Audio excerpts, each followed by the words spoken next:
Video பார்க்குற எல்லாருக்கும் வணக்கம். இது உங்கள் ரெஸ்லிங் கிங் தமிழ். நான் உங்கள் ரகுமான். இன்றைக்கி நம்ம ஷோ ஆரம்பிக்கிறதுக்கு முன்னாடியே ஒரு விஷயத்த சொல்லிடுறேங்க. எக்கச்சக்க பேர் நம்ம கமெண்ட் செக்ஷனில் கேட்குற கேள்வி என்னென்னா, வைப்பு ராண்டி ஆட்டனை பற்றி ஒரு அப்டேட் சொல்லுங்கள். ராண்டி ஆட்டன் எப்போ தான் வருவார், நீண்ட நாள் கிளாஸ் மேட்டனுக்கு வரலேன்னு. அதை பற்றின ஒரு அப்டேட்டோட நான் இன்றைக்கி சேனலில் வீடியோவை ஆரம்பிக்கிறேன். ராண்டி ஆட்டனை டிசம்பருடைய ஃபஸ்ட் வீக் நடக்க போகிற ஸ்மாக்டவுனுக்கு அஃபீஷியலி அட்வர்டைஸ் பண்ணியிருக்கிறாங்க. எப்படி பிராக் லெஸ்னர், ரோமன் ரெயின்ஸ்லாம் மேடிசன் ஸ்குவாட் கட்டலில் மறைமுகமாக அட்வர்டைஸ் பண்ணாங்களோ, அதை விட ஓப்பன் டாக்காகவே ஒரு ஃபோட்டோவை போட்டு இந்த ஷோக்கு வருவார் அப்படிங்கிற மாதிரி சொல்லியிருக்கிறாங்க.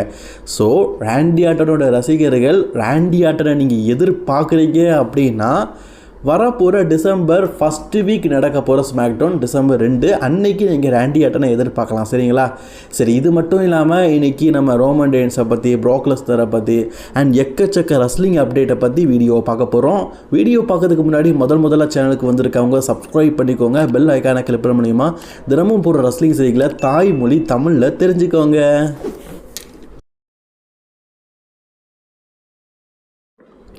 பிராக் லெஸ்னரை பார்த்து ஒருத்தர் பயந்து ஒளிஞ்சிட்டார்.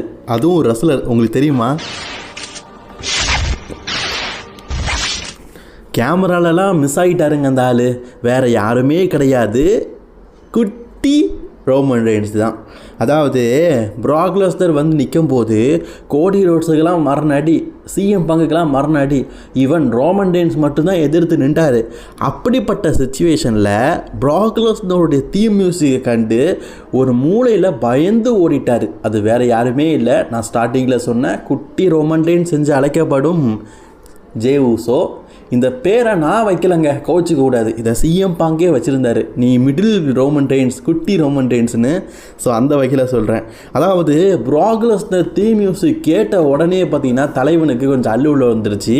ஏன்னா பிராக் லெஸ்னர் அடிக்கிற ஒவ்வொரு அடியும் மூர்க்கத்தனமாக இருக்கும்.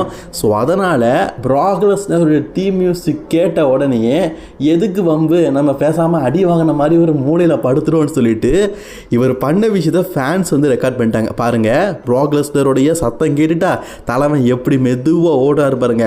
வந்து இங்கே அடி விழுந்துட்டு இருக்குது. அவர் மெதுவாக ஒவ்வொரு ஸ்டெப்பாக பின்னாடி எடுத்து அந்த பக்கம் அந்த ப்ரைம் பாட்டில் இருக்குல்ல, அதுக்கு பின்னாடி ஒளிஞ்சுக்கிட்டாரு.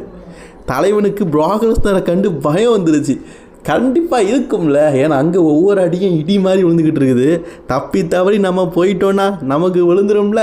அதனால் ஜே ஊசோ இவ்வளவு சேஃப்டியாக இருந்திருக்காரு. இந்த சேஃப்டியை பற்றி நீங்கள் என்ன நினைக்கிறீங்க? மறக்காமல் கமெண்ட் பண்ணிக்கோங்க. இந்த வாரம் ஃப்ரைடே நைட் ஸ்மாக்டவுன் ஒரு மிகப்பெரிய இக்கட்டான சுச்சுவேஷன் இருக்குது. என்னடா யுனைடெட் சாம்பியன்ஷிப் ஓப்பன் சேலஞ்சிங் இருந்தாலும் இந்த வாரம் ஃப்ரைடே நைட் ஸ்மாக்டவுன் இக்கட்டான இளமையில் இருக்கிறதுக்கு முக்கிய காரணமே Roman Reigns and Prague Lesnar தான். ஏன்னா இப்போ பொதுவாகவே ரெஸ்லிங் ஃபேன்ஸ் மத்தியில் ஸ்மாக்டவுன் விட ரா நல்லா இருக்குது அப்படிங்கிற பேர் வந்துருச்சு. இப்போது போன வருஷம்லாம் பார்த்தீங்கன்னா இந்த நெட்ஃப்ளிக்ஸு, யூஎஸ்ஏ நெட்வொர்க்லாம் ரெண்டுமே தரமாக இருந்தது, ஈக்குவலாக இருந்தது. ரெண்டு பக்கமும் ரோமன் இருக்குது, ரெண்டு பக்கமும் சிஎம் பங்கு இருக்கிறது. ஸோ அது மட்டும் இல்லாமல் ஒரு பக்கம் கோடினா இந்த பக்கம் பிராக்கு அப்படின்னு சொல்லிட்டு இப்போ கூட நல்லா தான் இருந்தது. ஆனால் சம்மர்ஸ்லாமுக்கு அப்புறமா ஏன் இந்த பாகுபாடு அப்படின்னு எனக்கு தெரிலங்க. இப்போது ஃபேன்ஸ் மத்தியில் இருக்கிற எதிர்பார்ப்பை இந்த வாரம் நடக்க போகிற ஃப்ரைடே நைட் ஸ்மாக்டவுனுக்கும் இந்த வார் கேமுக்கான ஸ்டோரியை அவங்க பில்டப் பண்ணுவாங்க அப்படிங்கிறது தான். கண்டிப்பாக பில்டப் பண்ணியே ஆகணும். ஏன்னா ராணை வந்து அப்படி மறக்கப்படாத ஒரு சாதனையை பண்ணிட்டாங்க. இதே எக்ஸ்பெக்டேஷன் ஸ்மாக்டவுனுக்கு வர ஆடியன்ஸுக்கும் இருக்கும். ஸோ ஒன்று நீங்கள் ரோமன் ரெயின்ஸை காட்டணும், இல்லாட்டா பிராக் லெஸ்னரை காட்டணும். இவங்களை ரெண்டு பேரில் யாராவது ஒருத்தர் வந்து இந்த வாரம் ஃப்ரைடே நைட் ஸ்மாக்டவுனுக்கு வந்தால்தான் அந்த வார் கேமுக்கான சூடு பிடிக்கும். இவங்களை முழுக்க ராலையே காட்டுறதுனால எந்த பிரோஜனமும் இல்லை. இப்போ ராலை நீங்கள் டெலிகாஸ்ட் பண்ணுறீங்க, நெட்ஃப்ளிக்ஸ் வந்து வேர்ல்டு ஃபுல்லாக டெலிகாஸ்ட் பண்ணுது ஒரே இதில் அப்படிங்கிறது ஒரு ஊஸ்தமான விஷயந்தான். பட் இருந்தாலும் ஸ்மாக்டவுனை நீங்கள் பார்க்கணுமே. ஸ்மாக்டவுன் இப்போ மட்டும் இல்லைங்க, அந்த யூஎஸ்ஏ நெட்வொர்க்கிட்ட எது போனாலும் இப்படி தான் இருக்குது. ரா போனாலும் சரி, ஸ்மாக்டவுன் போனாலும் சரி, யூஎஸ்ஏ நெட்வொர்க் தானே, என்ன சொல்லிட போகிறானுங்க அப்படின்னு சொல்லிட்டு ரொம்ப அசால்ட்டாக அந்த ஷோவை ஹேண்டிலிங் பண்ணுறது. அப்படி இல்லாமல் அதுவும் நம்ம பிராண்ட் ஷோன்னு சொல்லிட்டு முந்தி மாதிரி டெலிகாஸ்ட் பண்ணால் நல்லா தாங்க இருக்கும். அடுத்த செய்தி ரூசேவோ பற்றி தான் பேச போகிறேன். ரூசேவோ அப்படிங்கிற ரெஸ்லரை பற்றி உங்களுக்கு தெரியும். அவரும் லானாவும் WWE ஒன்றா வந்தாங்க, 2 பேருக்கும் நெருக்கமான உறவு ஏற்படுத்தி கல்யாணம் பண்ணாங்க.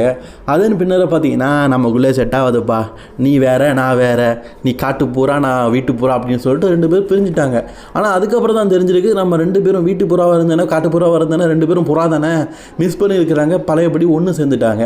அமெரிக்காவில் ஒரு கல்லுச்சேறு உண்டுங்க. கல்லுச்சேறு என்ன கல்லுச்சேறு தெரியுமா?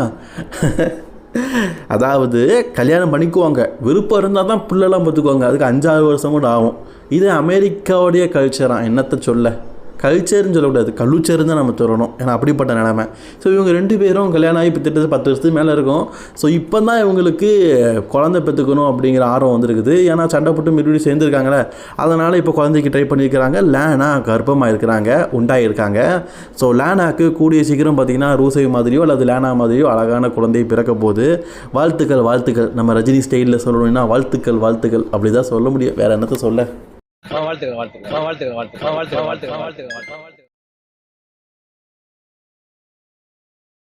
மெர்கண்டைஸ் மோனே அதாங்க நம்ம சாஷா பேங்க்ஸ் அக்கா WWE விட்டு போனதுக்கப்புறமா இன்டர்நேஷ்னல் லெவல் அக்கா ஆகிட்டாங்க. ஏன்னா ஒவ்வொரு கண்ட்ரிக்கு போகணும், அங்கே இருக்கிற சாம்பியன்ஷிப்பை வெல்லணும். இந்தியாவில் கூட ஒரு ரெஸ்லிங் கம்பெனி இருக்குதுங்க, அங்கேயும் போய் உங்கள் சாம்பியன்ஷிப்பை வின் பண்ணி வாங்க போகிறது. கிட்டத்தட்ட பார்த்தீங்கன்னா 13 கண்ட்ரியில் சாம்பியன்ஷிப்பை வின் பண்ணி 13 சாம்பியன்ஷிப்பை ஹோல்ட் பண்ணி வச்சுருக்கிறாங்க. இப்போ அடுத்ததாக பார்த்தீங்கன்னா இன்னும் 3 ரெஸ்லிங் கம்பெனியில் அதுலேயும் அவங்க கமிட் ஆகிருக்கிறாங்க, அதுலேயும் சாம்பியன்ஷிப்பாக மோத போகிறாங்க. இப்படி அடுத்தடுத்து சாம்பியன்ஷிப்பை வின் பண்ணி 25 உமன் டிவிஷன் சாம்பியன்ஷிப்பை நான் வெல்ற வரைக்கும் ஓய மாட்டேன் அப்படின்னு சொல்லியிருக்கிறாங்க. இப்போ தான் 14 வந்துருக்குது, இன்னும் 11 சாம்பியன்ஷிப் இருக்குது. அது AEW சாம்பியன்ஷிப்பை தான் மெயினாக வெற்றி பெறுவாங்களாம். சாஷா பேங்க்ஸ் புகழின் உச்சத்துக்கு போவதுக்காக ஒரு இன்டர்நேஷ்னல் சாம்பியன் ஆகணும்னு சொல்லி முடிவு பண்ணியிருக்காங்க போல இருக்குது.